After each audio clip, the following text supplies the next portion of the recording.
au contraire, vous êtes une race élue, un sacerdoce royal, une nation sainte, un peuple acquis afin que vous annonciez les vertus de celui qui vous a retiré des ténèbres à son admirable lumière. 1 Pierre 2, 9.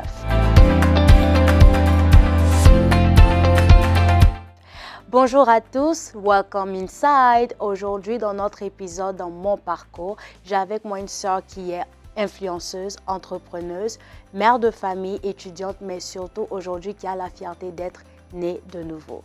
Péniel ou Moupénia, comment vas-tu? Je vais très bien, merci. Merci de m'avoir sur le plateau Divine, merci. Le plaisir est le mien, mais attends, j'ai toujours voulu savoir, Moupénia, ça vient d'où? Je ne sais pas, je ne sais pas. C'est un nom que moi-même aussi, Nasutu, qui un jour, sur les réseaux sociaux, les gens ont commencé à m'appeler Moupénia. J'aurais appris que Moupénia en Chilouba veut dire tonnerre. Ah bon? Ouais. Donc, Okay. je ne sais pas. Donc, tu préfères qu'on t'appelle Péniel alors? Ouais, please. Péniel. Okay. Ouais, mon nom, c'est Péniel. Moupénia, je ne sais pas d'où ça vient, donc je sais que c'est... On m'appelle Moupénia affectueusement par la communauté congolaise, mais je préfère Péniel. Ok, pas de problème. Déjà, bonne année. Merci, pareillement. Quelles sont tes résolutions pour cette année? Ça, je ne partage pas, hein. Ça, c'est entre moi et Dieu. Hein. Ok, il n'y a pas de problème. En fait, au début de l'année, j'avais juste dit que je voulais que cette année soit l'année de Dieu. C'est comme ça que j'avais dit God's Year. Je n'ai pas vraiment des résolutions, sauf que j'aimerais marcher selon la volonté de Dieu. Donc, c'est ça ton thème de l'année, l'année de Dieu. L'année de Dieu. Alors, Péniel, déjà, bienvenue à Inside encore une fois. Thank you. Toute personne qui vient ici doit passer par notre scanner, mais pour aujourd'hui, j'aimerais que toi-même, tu puisses faire ton scanner. J'ai évoqué tes titres, mais dis-nous, qui es-tu? Bon, je m'appelle Péniel Ntsamba Chibasu. Je suis mère de 2 beaux garçons qui s'appellent Shada et Zion. Je suis la fille de mes parents, le pasteur Christophe Chibasu, et son épouse, ma maman, que j'appelle affectueusement Mama Wiva, Mama Wivine, Ngalula Chibasu Mutombo Mutunanga Kati, qui est là, que je salue. Je suis Yaya, de 3 filles, et j'ai un grand frère. Je suis influenceuse ou personnage public dans la communauté congolaise. Je suis entrepreneuse. Je suis étudiante aussi. Je suis à l'école en train de finir my bachelor's. Donc, bientôt, trop chapoudre. Donc, à part ça, je suis, au-delà de tout ça, un enfant de Dieu,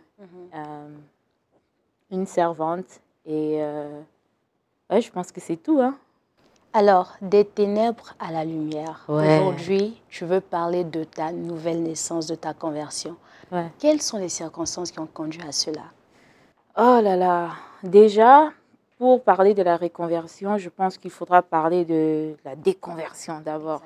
Et je pense que j'ai eu à vivre pas mal de choses dans l'église du Congo et des choses qui m'ont beaucoup découragée. Et je pense que pour moi, j'avais du mal à faire la part de connaître Dieu et avoir une intimité avec Dieu. Et avant, je connaissais tout simplement Dieu. Je connaissais qui il était, je connaissais la Bible, je peux réciter je ne sais pas combien de versets bibliques. Je grandis avec la connaissance de Dieu, mais je n'avais pas vraiment cette intimité avec Dieu. Alors, il y avait beaucoup de choses qui s'est passées. Je ne comprenais pas pourquoi je ne sentais pas Dieu. Et je me disais, je connais ces dieux, je prie ces dieux depuis mon enfance, c'est le Dieu que mes parents m'ont enseigné, mais on ne peut pas enseigner l'intimité. L'intimité, c'est quelque chose que toi-même, tu dois rechercher. Exactement. Alors, comme je n'avais pas ça, j'avais perdu ma foi, parce que l'intimité et la relation avec Dieu, c'est ça ta force, en fait. C'est ça le soubassement, je crois, de la foi. C'est une relation, c'est pas seulement la connaissance. Et en 2020, je pense, quand il y a eu le Covid et quand mon fils Zion commençait à avoir les problèmes pour marcher et tout, je revoyais un peu ma vie et un peu toutes les circonstances. Et je me disais que ça ne pouvait pas être possible qu'un Dieu, un bon Dieu puisse exister, et surtout pas pour moi, parce que je sais comment j'ai grandi. J'ai grandi dans l'église, mes parents sont témoins. Je n'étais pas une fille compliquée. En grandissant, on a vraiment été des enfants bien, qui ont grandi dans l'église. Et puis les circonstances dans lesquelles je me suis retrouvée dans l'âge adulte me faisaient trop mal. Et je ne comprenais pas pourquoi un Dieu bon et juste pouvait permettre que je puisse vivre ce que j'avais vécu. Alors, ça avait fait à ce que j'ai lâché ma foi en 2020. 2021, c'était vraiment la débauche. It was very, very, very bad. Donc, c'est le fait que tu avais abandonné ta foi, c'est ça qui t'a l'idée à une vie de débauche? Oui, oui, ça, oui. Donc, tu assumes cela. Ouais, bien sûr. Uh-huh. Bien sûr, mais Jésus est mort à la croix pour ça, non? Exactement. Ouais, donc j'ai pas honte. Ouais, parce que quand on n'est pas dans les seigneurs, on vivra pas une vie qui l'honore non plus. Alors, 2021, c'était vraiment une année où je faisais tout et n'importe quoi. Je me disais, I'm gonna live my life et tout. C'était la toute première fois que je sois aussi un peu libre et tout, adulte, avec un peu d'argent. Donc, je faisais tout et n'importe quoi. Et je me sentais complètement vide. Vide, pendant que tout ça s'est passé. Mais malgré ça, il y avait scandale après scandale après scandale après scandale en 2021. Et malgré ces scandales, je sentais qu'il y avait une présence ou quelque chose qui me couvrait toujours, quelque chose qui me protégeait, qui me mettait à part. Et c'est en fin 2021 que je me suis dit, maybe, ces dieux-là existent encore. Et c'est en 2022, je crois que c'est au mois de février, que je me suis dit, bon, que je réessaye. Et ça, c'était juste entre moi et Dieu. Je me suis dit, je vais quand même prendre le temps de le chercher. Mais c'est au mois de juin 2022 que je l'ai entendu encore.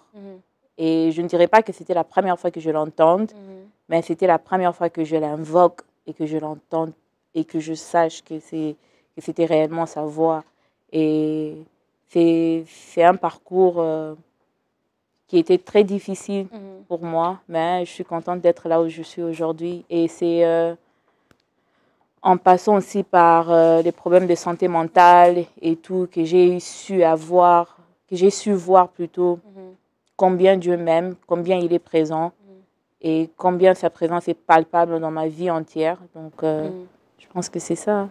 Ok, revenons un peu sur le moment où tu as commencé à te déconnecter de Dieu alors que tu es enfant de pasteur. Donc, y a pas-t-il eu un moment où tu t'es dit, ok, je vais en parler à mes parents pour qu'ils m'aident, qu'ils puissent me guider de sorte à ce que je puisse me rapprocher du Seigneur? Qu'est-ce qui a causé que tu puisses t'éloigner encore alors que tu as grandi, comme on peut dire, dans la bergerie? Parce que quand on s'éloigne de Dieu, on s'éloigne de tout ce qui est connecté à Dieu aussi. Et je savais que la vie que je menais n'allait pas être une vie que mes parents allaient approuver.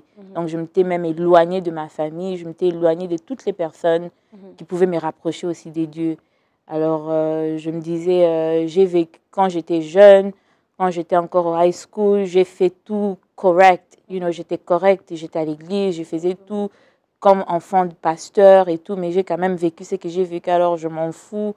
Les opinions des gens et les opinions de mes parents inclus. Donc, je les avais vraiment éloignés. J'avais éloigné tout le monde. Tout le monde. Alors, t'étais-tu baptisée dans ton ancienne vie? Oui. Et est-ce que tu t'es rebaptisée maintenant que tu as donné ta vie à Christ? Non, parce que je ne trouve pas que c'est nécessaire de repasser par le baptême. Et tu ne trouves pas ou tu as demandé conseil à une autorité spirituelle? J'ai demandé le conseil d'une autorité spirituelle et dans mon cas particulier, je ne pense pas que c'est nécessaire de repasser par le baptême, non. Ok. Alors, Péniel, il y a certaines personnes qui peuvent nous suivre, qui peuvent ne pas connaître ton histoire. Il n'y a pas de raison d'aller dans les détails. Mais une chose que je voulais savoir, aujourd'hui, lorsque tu te vois converti, né de nouveau, et que tu regardes en arrière, vois-tu les représailles de tes actions passées? Mais bien sûr, bien sûr. Être personnage public dans la communauté congolaise, ce n'est pas quelque chose que je prends à la légère. Je sais qu'il y a beaucoup de jeunes dames, beaucoup de jeunes filles qui m'écoutent et qui me prennent pour exemple. Et quand on n'est pas exemplaire, on voit ça. On voit les répercussions dans les vies d'autres personnes, dans leur façon de réfléchir. Même à l'église, même dans le corps du Christ en général, j'ai vu les représailles, j'ai vu les gens s'éloigner de l'église à cause de ce que moi j'ai vécu dans l'église. Donc, tu regrettes d'avoir parlé à haute voix de ce que tu vivais dans le secret? Je ne regrette pas. C'est ça la différence. Je ne regrette pas, mais je reconnais qu'il y a eu des représailles. Mais je ne regrette pas parce que je n'ai jamais menti. J'ai toujours dit la vérité. Et il y a beaucoup de choses dans l'Église qui doivent changer. Exactement. Mais je ne regrette pas. Mais oui, je reconnais qu'il y a eu des choses qui pouvaient être... les Français disent vaut mieux la façon de dire une chose que la chose elle-même. Et si je pouvais rentrer en arrière, j'aurais changé ma manière de dire certaines choses, mais pas forcément les choses que j'ai dites. Parce que ce sont des faits. Parce que ce sont des faits, oui. OK. Alors, tu as parlé de la santé mentale. Ouais. J'aimerais vraiment qu'on puisse s'appesantir là-bas.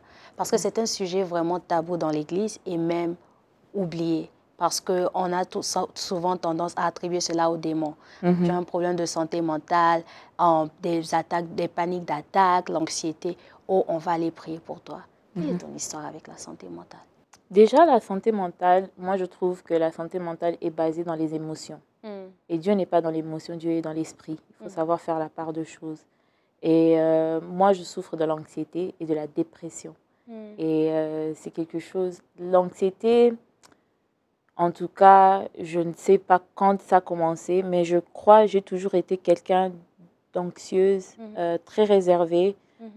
Pas, mes sœurs, limite, disent que je suis timide. Mais je ne dirais pas timide, je dirais peut-être réservée. Je crois que c'est à cause de l'anxiété. La dépression, je crois, j'ai commencé à vivre la dépression après la naissance de mon premier fils. La dépression postnatale et puis la dépression normale qui a surgi à cause de la dépression postnatale. Et je prends des médicaments pour ça. Et je trouve que les médicaments m'aident énormément.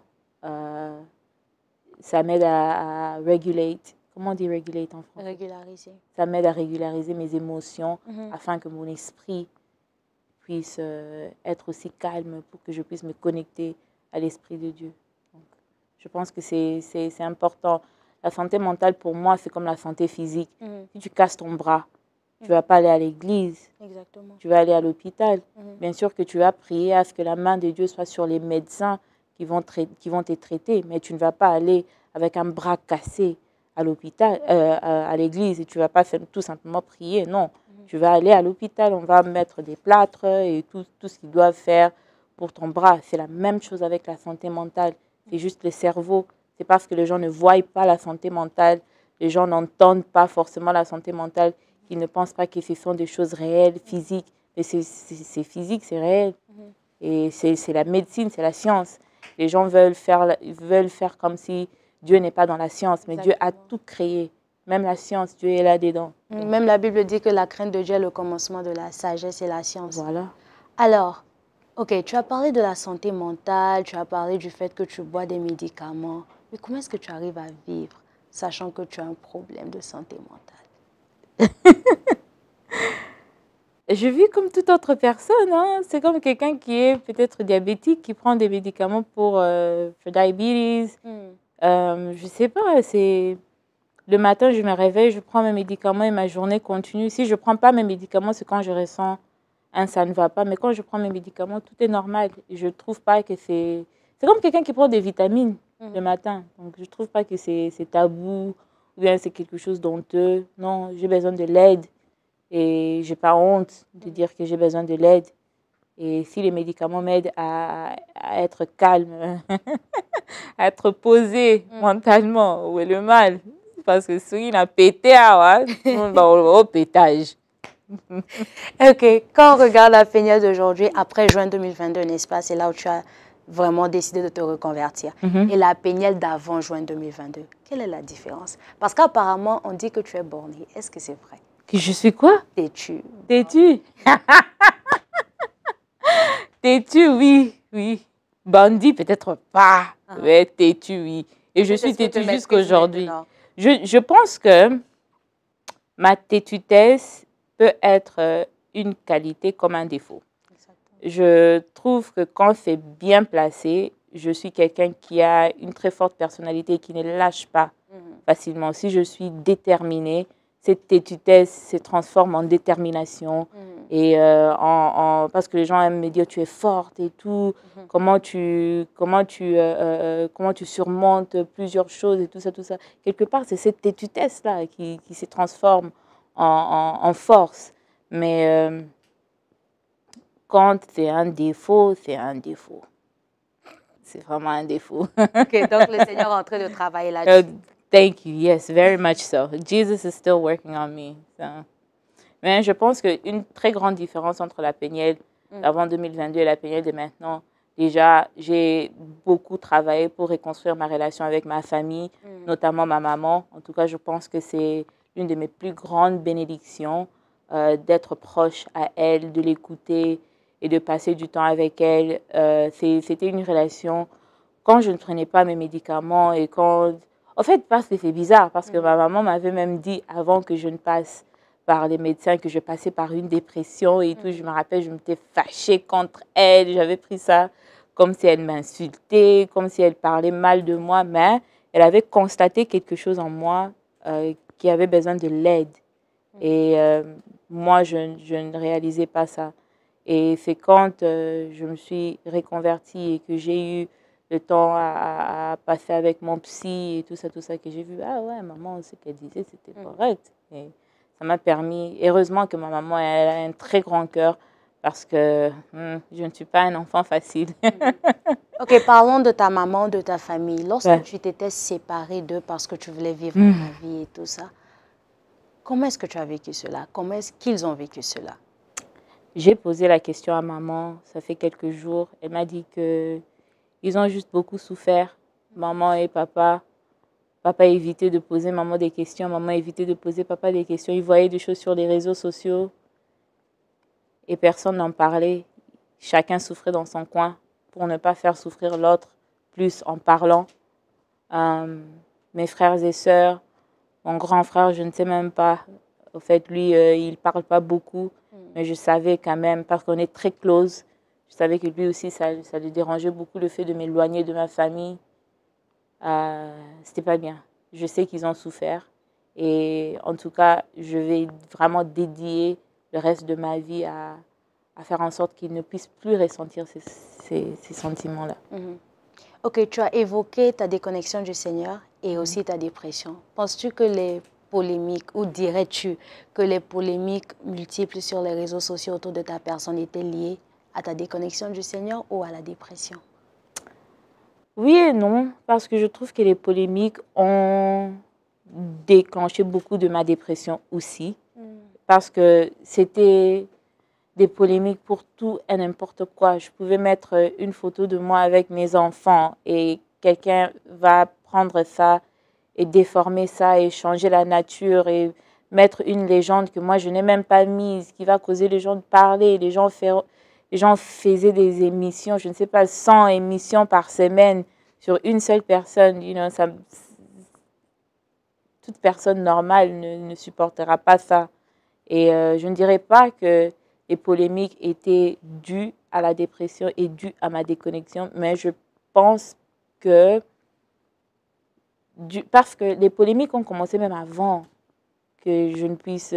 parce que les polémiques ont commencé en 2013, quand je me suis mariée à mon ex-mari. C'est quand les gens ont vraiment commencé à parler. Ça fait 10 ans consécutifs que les gens parlent de Péniel, que les gens parlent de Mike Kalamba et de son couple et tout ça. C'est depuis le jour qu'on s'est mariés jusqu'à aujourd'hui que les gens en parlent.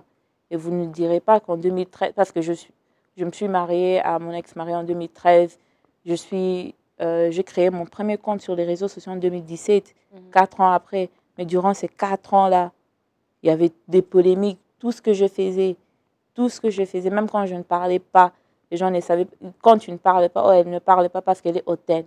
Quand tu parles, ah, pourquoi elle parle? Tu vois, donc, d'une part, je ne pense pas que c'est la dépression ou ma déconversion qui est liée aux polémiques. Non, je pense qu'il y a eu d'autres polémiques qui sont venues après, à cause de cela, à cause aussi parce que la dépression déforme tout. Donc, ça a créé aussi une colère en moi où j'étais devenue très défensive par rapport à tout. Donc, personne ne pouvait me dire quoi que ce soit Parce que aussi, quand tu es quelqu'un qui est tout le temps attaqué, qui est tout le temps critiqué, qui est tout le temps they're picking you apart at every chance they can. Tout, tout, tout. À un moment, tu deviens très défensive. Tu deviendras défensive. Et c'était le cas pour moi. Et cette position-là de défense, les gens prenaient ça mal.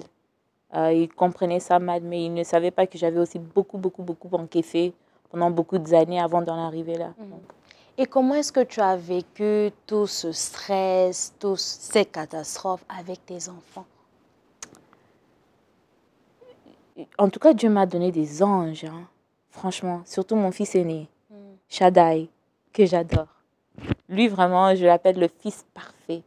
Un enfant parfait, parfait, sans défaut. Il n'a pas de défaut, Shaddai. C'est un garçon parfait. Sa coco est là, elle est en train de me regarder parce que Shaddai, il aime dessiner sur ses murs. Je suis sûre qu'elle peut citer quelques défauts. Mais pour moi, j'ai un fils parfait. Oh là là. Shaddai, c'est même quand Zion est né, c'était comme mon partenaire. Il aimait tellement son petit frère. Shaddai m'a rendu la vie facile, très facile. Mes enfants m'ont rendu la vie très facile. C'était eux ma joie.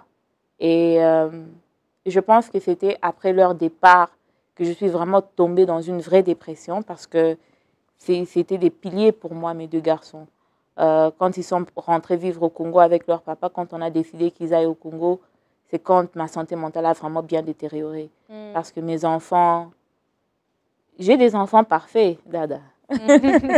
Les enfants parfaits sont partis. Ouais, les enfants parfaits sont partis. Mais tu les verras bientôt. Ben bien sûr, je suis leur maman, bien sûr. Et je parle avec eux à tout moment, donc.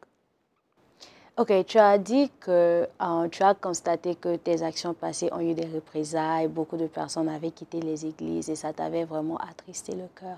Aujourd'hui, comment est-ce que ta nouvelle conversion peut aider le corps du Christ, surtout congolais? Je pense que... Reconversion, thank you.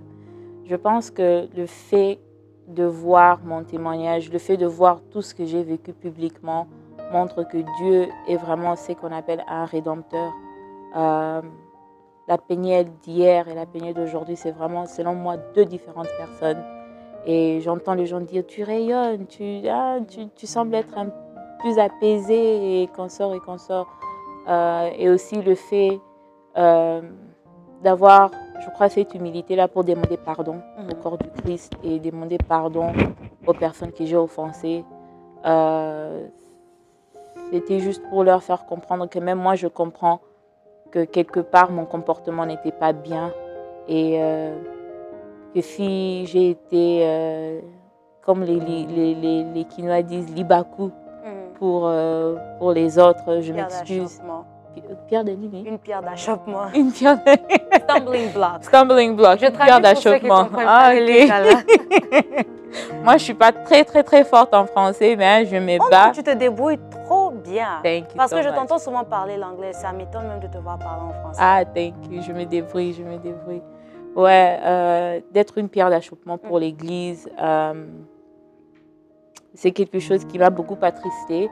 Mais Pierre a katabatoumatoué. Et coupé l'oreille d'un soldat. Ouais, Paul a tué des chrétiens, mais il est resté parmi les apôtres qui sont plus connus, qui ont écrit des lettres à l'Église et tout ça. C'est pour montrer que Dieu ne gaspille pas l'onction et Dieu ne gaspille pas son appel avec qui que ce soit. Et la croix est un symbole qui devra être respecté par tout le monde. Et c'est à cause des personnes comme moi, à cause des péchés comme les miens, que Dieu est mort à la croix, que Jésus est mort à la croix. Donc, je pense que je suis vraiment l'image du christianisme. Parce que l'image du christianisme, c'est une personne rachetée, une personne renouvelée. Te vois-tu commencer le ministère dans quelques années? Non. Mais je sais que tu étais chantre dans le passé, non? Je chante, pas chantre, mais je chantais à la non, j'ai dit non en blaguant, mais je ne sais pas exactement ce que Dieu voudra que je fasse, mais je pense que je vais le servir d'une manière comme d'une autre. Je ne sais pas exactement comment, peut-être en écrivant des livres, peut-être en faisant des make-up tutorials sur Instagram, je ne sais pas exactement ce que Dieu a réservé pour moi dans le futur, mais je sais que ma vie l'appartient. Et du moment où je me suis reconvertie, je lui ai dit que tout ce que tu voudras faire avec la vie de Péniel, roue libre. Donc, Sala Ningolingi, fais comme tu veux. Aujourd'hui, tu as une nouvelle Péniel, mais il y a quelqu'un qui nous suit peut-être qui est comme l'ancienne Péniel d'hier. Quel conseil peux-tu donner à cette personne? Kangama Nzambi, cherche Dieu. Cherche Dieu et cherche la paix avec toi-même. Cherche la paix avec tes proches. Cherche à l'entendre. Cherche une intimité avec le Seigneur. Et si tu veux réellement cette intimité-là, tu as tout simplement besoin de demander. Et puis demander avec sincérité. Vivre comme je vivais auparavant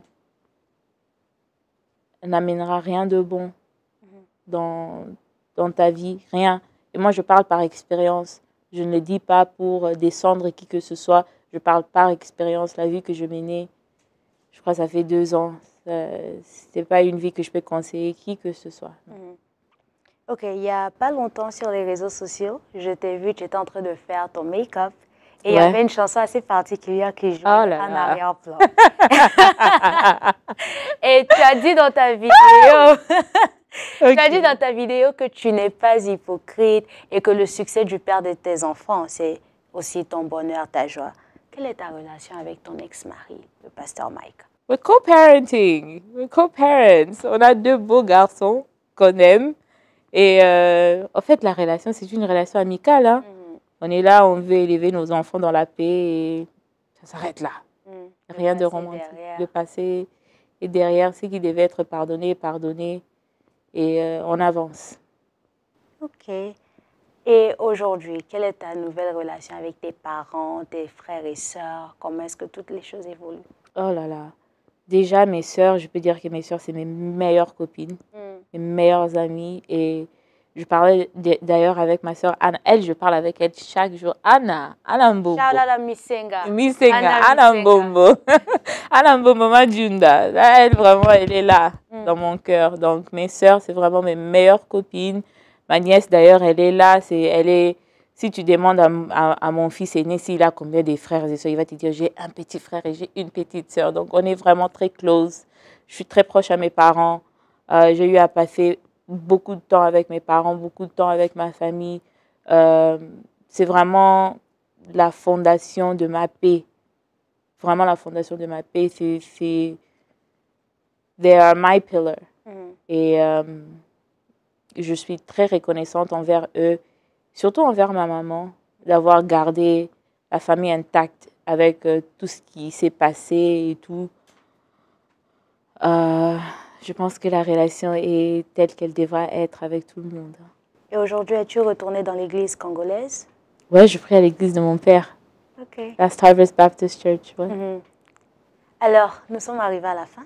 Ok. J'ai aimé écouter ton témoignage. Thank you so much. Mais avant que nous puissions nous quitter, as-tu un mot d'encouragement à donner à quelqu'un? Tout ce que je dirais, c'est que Dieu vous aime, Jésus t'aime. Je ne sais pas si c'est messager pour qui et si tu es dans quelles circonstances, mais Dieu est là, il vous veut. Il n'y a rien que tu peux faire ou que tu as peut-être fait dans ton passé qui est plus puissant que le sacrifice qui a été fait sur la croix. Et c'est pour cela que Jésus est mort pour nous. Et I really think that's it. Alors, comment tu te sens maintenant que tu as pu donner ton témoignage? I feel better. Good. I feel better. I feel okay. Tu as accompli la mission?